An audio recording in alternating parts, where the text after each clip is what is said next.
And so when we look at power, we tend to look at it as an exercise of ill will. It's tyranny. It's powerful. It's evil. To have a power over something is to be evil. And in the very introduction of that book, it's not about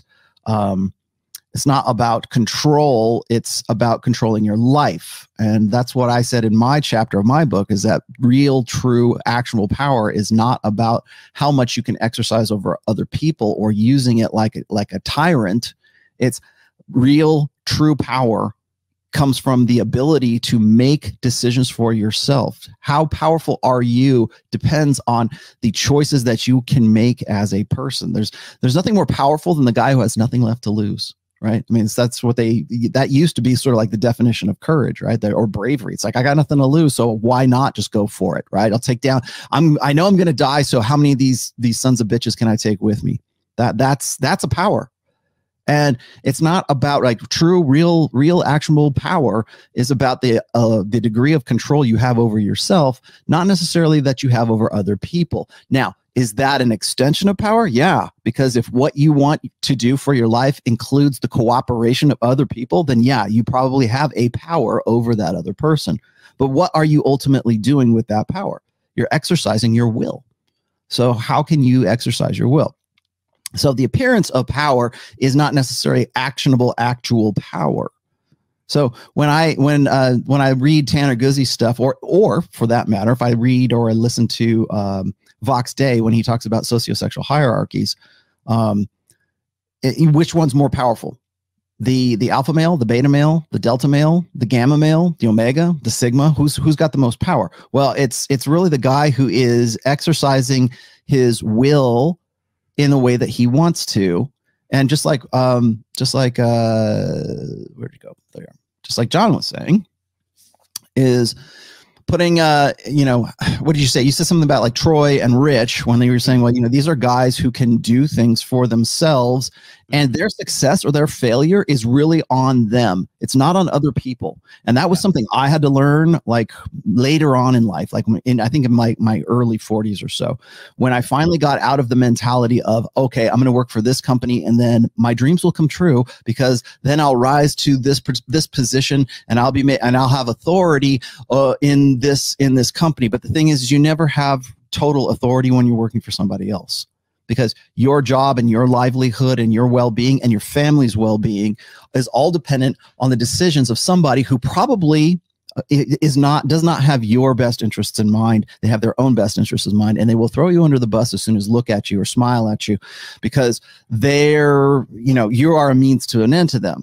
And even in I think it's like the second or third law of 48 Laws of Power is never put too much trust in friends. And it's always better to, if you're going to have a business associate, if you're going to have a personal partner or whatever, you're going to go into business with somebody, you need a business partner, not a friend. Somebody who's on board with your mission and you guys are doing it. It's great if you can be friends, but that's not what you're looking for. You still have to be amiable with that guy and everything else. But more importantly, I forget who said this, but it's like the best friendships are based on mutual need, are based on a mutual goal. Yeah. A mutual cooperation of some sorts. Like again, it's like cardinal rule of relationships, but it's the best friendships are dependent upon whatever those two have as a mutual goal. And I think that when we're looking at somebody like Rich, or we're looking at somebody like Troy, for example, I don't say they're the masters of their own destiny. It's not so much that, it's that their success, the maintenance of their success is all dependent on them. And that's where if you want to know what a high value guy is, at least as far as that side of the equation is concerned, I think it's the guys who understand, first of all, they understand their own intrinsic value to women and to themselves and to other people, but also that their decisions are, it might affect other people, but those decisions are their own, meaning that they're not forced upon them. It's like they don't have to move to a different state or a different country or different head. Like I had to do that. I had to move from Reno to Orlando because the import exporter I was working with wanted to relocate their headquarters to Orlando. That was a good move, but I would never have said, I think I want to move to Orlando. That's a different dynamic. That's power, right? That's the guy who's high value enough. Right now, a lot of guys are saying this, and I think you probably have said this too, is you're in Japan. You don't have to be in Japan. You could be wherever the hell you want to be and do what you want to do. Japan happens to be where you like to be the most. Aaron Clarey has moved to a different state, and I'm not going to say which one, but he's there. He doesn't have to be in the place he's in. He can be, like I was just joking around a minute ago. I want to move to Panama. I can do this show from Panama, you know, as long as I've got a high-speed internet connection. Everything else stays in place. I'm still even using the US dollar, you know.